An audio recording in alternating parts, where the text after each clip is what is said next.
Muy buenas a todos compañeros inversionistas, les traigo un nuevo vídeo. El día de hoy vamos a platicar acerca de los números del gobierno mexicano. Por fin han sacado su estado de resultados o el equivalente al estado de resultados del año 2023. Vamos a platicar de los ingresos, vamos a platicar también de algunos egresos preocupantes y con esto vamos a hacer un cierre y un análisis de qué nos depara en este 2024. Comencemos. Bueno, lo primero que vamos a ver, como les comenté, son los ingresos, ¿no? Y si nos vemos acá esa tablita, vámonos a ir a la parte de este lado derecho, donde tenemos la comparación del año completo, es decir, de enero a diciembre, en el periodo 2022 contra 2023. Ahora, los ingresos totales aumentaron un 1% real. ¿A qué se refiere con real? Está descontando la inflación. Eso es importante aclarar, porque pues si le quieres sacar el crecimiento nominal, tendrías que sumarle básicamente el 4.7% que hubo de inflación, entonces estás hablando de un crecimiento mucho mayor. De hecho, si tú divides este número entre este número y le restas 1 para sacar el crecimiento, te va a dar un número mucho mayor al 1%, que sería como el 5 o 6%, que es lo que platicaba, ¿no? Es el crecimiento nominal. Pero bueno, acá todas las comparaciones son reales porque les quitan el efecto inflacionario, ¿no?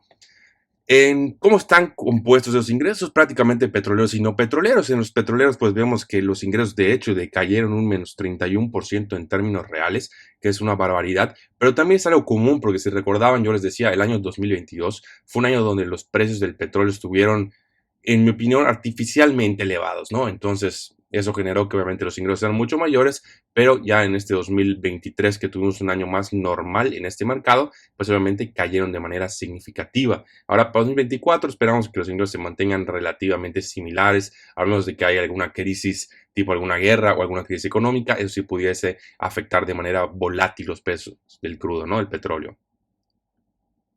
Ahora, con respecto a los no petroleros, que básicamente el 80 o el 90% de los ingresos se refiere a los tributarios, es decir, a los impuestos que cobra el gobierno, vemos que aumentaron un 10.3%. Y eso es algo que ha hecho el gobierno. Lo puedes ver como algo bueno o como algo malo, dependiendo de tu punto de vista, pero lo que no podemos negar es que objetivamente hablando, a pesar de que no han aumentado todos los impuestos, algunos sí, los más importantes no, como puede ser en el ISR, IVA, etcétera, pues sí ha aumentado su recaudación. Y yo creo que eso se debe a dos factores. El primero es que el SAT ha estado todavía muy más o mucho más concentrado en, pues, en dar seguimiento, en dar auditorías a todas las empresas y personas para tratar de aumentar la recaudación, ¿no? Tratar de formalizar también las operaciones, la economía. Ahora, otro punto importante que también creo que ha jugado pues un factor en el tema tributario es que no solo estamos hablando de que los ingresos han aumentado porque ha aumentado la recaudación, sino es el tema del salario mínimo, ¿no? Y aumentar el salario mínimo no tiene efectos reales, ya los platicamos en videos anteriores para el poder adquisitivo del mexicano, porque lo único que haces es que las empresas que contratan a trabajadores de salario mínimo pues aumenten sus precios, ¿no? Entonces, hablando en temas de poder adquisitivo, la realidad es que no cambia, no se crea riqueza. No puedes nada más decir, ay, voy a aumentar el salario mínimo y ya todos vamos a ser más ricos. Es la misma lógica que no puedes decir, ay, voy a aumentar, voy a imprimir más dinero y todos vamos a ser más ricos, ¿no? O sea, todos vamos a ser ricos, ¿no? No funciona así. Pero lo que sí funciona es que al aumentar el salario mínimo, pues obviamente el gobierno puede cobrar más, sobre todo hablando de retenciones de ISR, ¿no? Al salario del trabajador, ¿no? Entonces esto ha permitido que su ingreso también aumente por ese sector, ¿no? Entonces, esas dos causas principales, es decir, que han estado más fuertes en la recaudación y también que han subido, han aumentado el salario mínimo para poder recaudar más, pues es lo que ha generado que los ingresos no tributarios, perdón, tributarios sigan subiendo, ¿no? Y de manera importante, porque insisto, un crecimiento del 10.3% real es bastante. Ahora, estas dos combinaciones, como nos damos cuenta, nos dan un crecimiento real de apenas el 1% de los ingresos, pero ahora hay que ver los gastos, ¿no? Que son inclusive más importantes. Y aquí es donde empezamos a ver un poco de alarmas. Primero que nada, los gastos netos totales no aumentaron de manera radical, solo aumentaron un 1.8% en términos reales. Sin embargo, pues podemos ver que el primer red flag o la primera bandera roja es que aumentaron más que los ingresos, ¿no? Es decir, estás gastando un poco más de lo que estás ingresando proporcionalmente hablando. Entonces, digo, ahorita vamos a ver los temas marginales, pero pues sí es un tema importante. Ahora, ¿cómo está compuesto estos gastos? Básicamente en programables y no programables. El programable se divide a su vez, ¿no? Pero en programables tenemos los gastos corrientes, que son los tradicionales, las pensiones, los subsidios, los servicios personales, todo lo que cuesta correr el gobierno, por así decirlo. Y tenemos también los gastos de capital, que son las inversiones que hace el gobierno, ya sea en infraestructura, no sé, que el Tren Maya, que el aeropuerto, etcétera, ¿no? Entonces, si vamos viendo uno por uno, pues básicamente el gasto corriente aumentó un 2.3%, es decir, pues o aumentaron los salarios de los políticos o hay más gente trabajando para el gobierno, cualquiera de los dos es viable aquí si no tenemos el detalle más exacto, además de que pues, obviamente las pensiones siguen subiendo, los subsidios también siguen subiendo, etcétera, ¿no? Ahora, en tema de capital o de inversión, que podemos decir que es el gasto menos malo, porque es el que más puede ayudar a la población si se ejecuta de la manera correcta, vemos que disminuyó un menos 14%.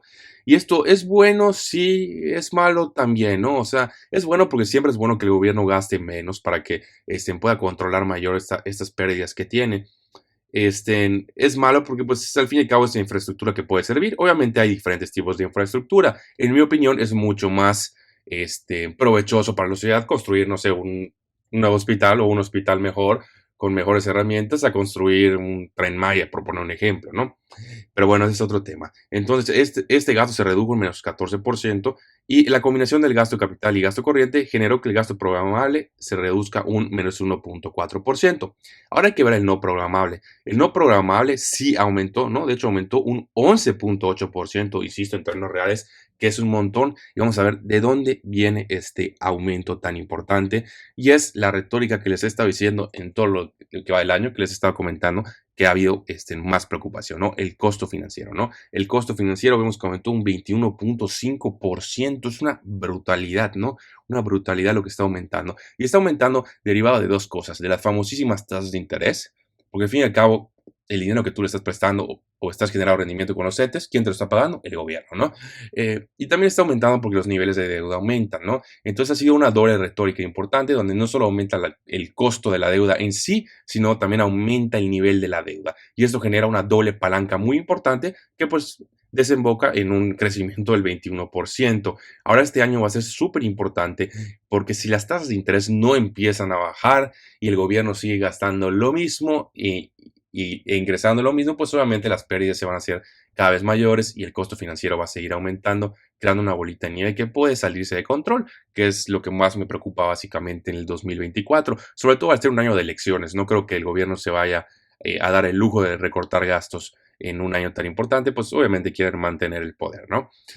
Entonces, ¿en qué desemboca todo esto? Al fin y al cabo, funciona como un estado de resultados, ingresos menos egresos, tenemos el balance, ¿no? El balance presupuestario y vemos acá que tuvimos una pérdida, vean este número, de 1 millón de millones, porque eso está en millones de pesos, es decir, 1 billón de pesos. Y quiero hacer la aclaración que no es lo mismo 1 billón de dólares que 1 billón de pesos. ¿Por qué? Porque si recuerdan en sus clases, 1 billón de dólares son 1.000 millones, ¿ok? Cuando llegas a 1.000 millones es 1 billón de dólares. Ahora en pesos es diferente. En pesos necesitas 1 millón de millones para que se vuelva billón. Es decir, 1.000 millones no es 1 billón, es diferente, ¿no? Entonces, para que tengan una idea de la magnitud o la cantidad que estamos hablando, no son pérdidas extraordinarias, ¿no? Que aumentaron un 4.9% con respecto al año pasado. Que si dices, bueno, no es tanto en términos reales el aumento, pues sí, pero si le ponemos en términos nominales, estás hablando de un aumento de un 8%, un poquito más, y dices, bueno, la cosa sí se puede estar complicando. Sobre todo, ¿por qué? Porque estas pérdidas, ¿con qué se financian? Con deuda, ¿no? O sea, el dinero no aparece de nada mágicamente, ¡puf! Inclusive si el gobierno quisiese imprimir dinero, que podríamos decir que lo más seguro aparecer de la nada, tiene que comprar su propia deuda para inyectar este dinero al mercado. No es nada más ponerle print y ya está, ¿no? Entonces, ese es un problema que veo importante porque, insisto, ese déficit está siendo cada vez más grande. ¿Y cuál es el problema principal o en qué se puede volver en esto? La famosa o el famosísimo debt spiral, ¿no? Que ya lo platicamos en varias ocasiones, la espiral de la deuda. Nada más para recordarles qué es lo que pasa, es muy sencillo. Tú pierdes dinero, necesitas deuda pues para financiar ese dinero que perdiste. Esa deuda tiene un costo de interés y esos intereses al tener que recurrir a más deuda, pues obviamente hacen que tu pérdida sea mayor, suponiendo que los otros dos temas se mantienen iguales y necesitas más deuda que a la vez desembocan en más intereses, etcétera, ¿no? Y muchas veces hay que recordar que la tasa de interés también es un factor importante. ¿Por qué? Porque si la tasa de interés por X, Y o Z siguiese subiendo, pues obviamente el costo sería todavía más importante. Ahora, como ya platicamos, dudo mucho que pase esto, ¿no? Dudo mucho que la tasa de interés suba, a no ser que sea una circunstancia bastante especial y bastante preocupante. Yo creo que las tasas de interés se van a mantener e inclusive van a empezar a bajar de manera importante este año. No veo en otro path para poder salir de ese problema. Ahora, ¿para qué sirve todo esto? ¿Qué nos dice todo esto, no? Tenemos que ver cómo cerró el año. Aquí hay una tablita que le doy seguimiento, que creo que les he mostrado también varias veces en el canal, donde uno de los indicadores más importantes que me gusta ver es el M2, ¿no? El Money Supply de México. Perdón, ¿qué se refiere a esto? Simple y sencillamente cuánto dinero hay en circulación, ¿no? Si aumenta es porque imprimieron más dinero, si lo quieren ver de palabras sencillas. Estamos hablando de que, si recuerdan, el crecimiento normal antes de la pandemia era entre un 5 y un 6%, que es algo bastante saludable porque si lo combinas con un crecimiento de un 2-3%, vas a tener una inflación igual de un 2-3%, que no es nada malo. Ahora, a raíz de la pandemia, obviamente pasó lo que tenía que pasar, se imprimió un montón de dinero en Estados Unidos, más todavía, vemos como acá el money supply de Estados Unidos aumentó un 25%, el de México no tanto, un 11%, pero la diferencia es que Estados Unidos a partir del 2022 el money supply empezaba a caer, ¿no? Cayó un menos 1.6% y en el 2023 que acaba de cerrar un menos 2%. Ahora en México la historia ha sido diferente, sí ha disminuido el aumento que ha tenido, es decir, pasando de un 10 a un 9.7%, pero sigue siendo un número elevado, específicamente el 2023 lo cerramos con un aumento del money supply del 9%, que si hablamos que la economía de México va a crecer en promedio un 3%, estamos hablando que esto puede generar hasta un 5 o 6% de inflación, ¿no? Porque hay que recordar que tú puedes aumentar el money supply en relación al crecimiento económico que tengas. Si lo aumentas más, vas a tener inflación. Es así de sencillo, ¿no? Porque estás eliminando el poder adquisitivo de tu moneda. Entonces, ¿por qué estamos platicando de esto o a qué se debe todo esto? Porque el próximo año es muy probable que la inflación en México siga manteniéndose entre un 4 y un 5%, ¿no? Que de hecho este año terminó en 4.7%, si es que no sube un poco, ¿no? Esto va a depender obviamente de temas meramente fiscales. Lo platicamos en el video anterior, tenemos una batalla entre la política fiscal y la política monetaria, ¿no? La política monetaria es la que lleva Banxico, que dice subo las tasas de interés, freno la economía y con eso bajo la inflación. La política fiscal es el gobierno que dice, no, pues yo gasto más dinero que tengo, necesito más deuda y esa deuda la puedo monetizar imprimiendo más dinero, ¿no? Entonces tenemos esta disyuntiva o esta batalla entre estos dos frentes que ha generado pues que el problema de la inflación no se pueda solucionar tan rápido como se hubiera solucionado si el gobierno federal hubiera ayudado, ¿no? Que también es un tema importante. Pero bueno, la realidad es que Banxico ha utilizado sus cartas y ha frenado, la verdad, la economía en México, a pesar del tema del nearshoring, ¿no? Porque si vemos el crecimiento económico anualizado de México en los últimos 4 trimestres, estamos hablando de que creció un 3.8, un 3.6, un 3.3 y un 2.4, ¿no? Vemos cómo ha habido una desaceleración importante en el crecimiento anual del GDP, ¿no? ¿Por qué? Por la política monetaria de Banxico. Es así de sencillo, ¿no? Han subido tanto las tasas de interés que ahorita los préstamos son más caros, la actividad económica está mucho más restringida y esto simple y sencillamente es lo que ha generado la política monetaria. Si no hubiéramos tenido una política fiscal tan adversa, a lo mejor el problema inflacionario ya se hubiera, ya hubiera pasado, ¿no? Pero bueno, todavía no ha pasado, todavía falta, vamos a ver qué es lo que pasa, vamos a ver qué hace Banxico. En mi opinión, lo que Banxico va a hacer es, no va a seguir aumentando las tasas de interés porque va a matar al gobierno, no lo puede hacer, pero sí la va a mantener, ¿no? Yo creo que va a mantener las tasas de interés con el único objetivo de frenar la economía y no se me haría nada raro que hubiese una recesión este año, ¿no? Y la verdad es que una recesión económica, a diferencia de lo que todos creen, yo creo que sería bueno para México, para meterle a un reset a la inflación, para empezar a controlarla, porque hay que recordar que aunque la inflación esté bajando, no significa que haya deflación, ¿no? Eso es muy importante aclararlo. Simple y sencillamente significa que los precios están subiendo en menor magnitud, pero siguen subiendo, ¿no? O sea, siguen subiendo al fin y al cabo y han subido una barbaridad en los últimos años. Si tú comparas lo que comprabas hoy a lo que comprabas hace 3 años, es una barbaridad radical, ¿no? Y muy importante, ¿no? Entonces yo creo que sí se necesita esta recesión económica que a lo mejor va a generar problemas a corto plazo, pero yo creo que es más saludable para el país a largo plazo. La otra solución que me gustaría sería que el gobierno recorte los gastos, pero año de elecciones no va a pasar, ¿no? Vamos a ver qué nos depara también en el 2025, dependiendo de que presidenta, porque pues son las dos candidatas más importantes, gane la elección. Pero bueno, eso es todo por el video de hoy. Si les gusta, les recuerdo que pueden apoyar con un like, suscribiéndose y nos vemos en el próximo.